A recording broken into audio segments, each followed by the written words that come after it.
জানুয়ারির দ্বিতীয় সপ্তাহে রেল চলাচল শুরু হবে যমুনা নদীর উপর নির্মিত দেশের সবচেয়ে লম্বা স্বতন্ত্র রেল সেতুতে। এরই মধ্যে মূল সেতু নির্মাণ কাজ ও দুই প্রান্তের সংযোগ স্থাপন সম্পন্ন হয়েছে।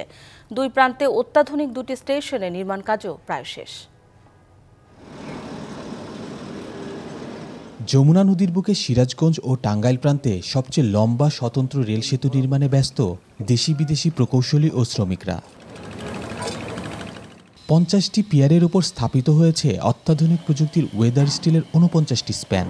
ডুয়েল গেজ ডাবল ট্র্যাকের সেতুটি চালু হলে একসাথে দুটি ট্রেন চলবে 100 থেকে 120 কিলোমিটার গতিতে। সেতুর মূল কাঠামো ও দুই পাশের সংযোগ লাইন স্থাপন শেষ হয়েছে। টাঙ্গাইল ও সিরাজগঞ্জ অংশে সেতুর পূর্ব ও পশ্চিমে নির্মিত হচ্ছে আধুনিক সুযোগ সুবিধা সম্বলিত দুটি স্টেশন। জানুয়ারির দ্বিতীয় সপ্তাহে সেতুতে রেল যোগাযোগ চালু হওয়ার সিদ্ধান্ত বাস্তবায়নে চলছে পরীক্ষা নিরীক্ষা।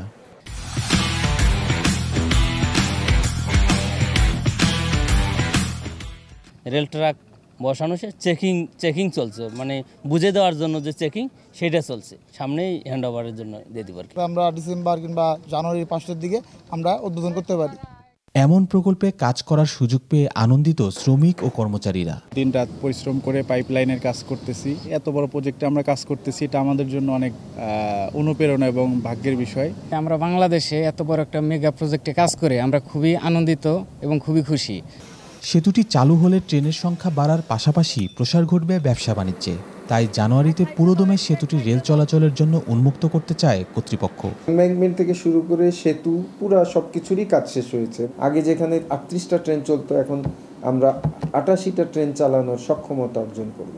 এখানে একটা goods international container traffic movement যখন শুরু হবে, তখন প্রচুর রেলওয়ের তথা বাংলাদেশের রাজস্ব আর্ন হবে। 16,780 কোটি টাকা ব্যয়ে যমুনা নদীতে নির্মিত হয়েছে 4.8 কিলোমিটারের এই রেল সেতু। 2020 সালের 29শে নভেম্বর ভিত্তিপ্রস্তর স্থাপন করা হয় এই রেল সেতুর। খালিদ হৃদয়, ডিবিসি নিউজ, সিরাজগঞ্জ।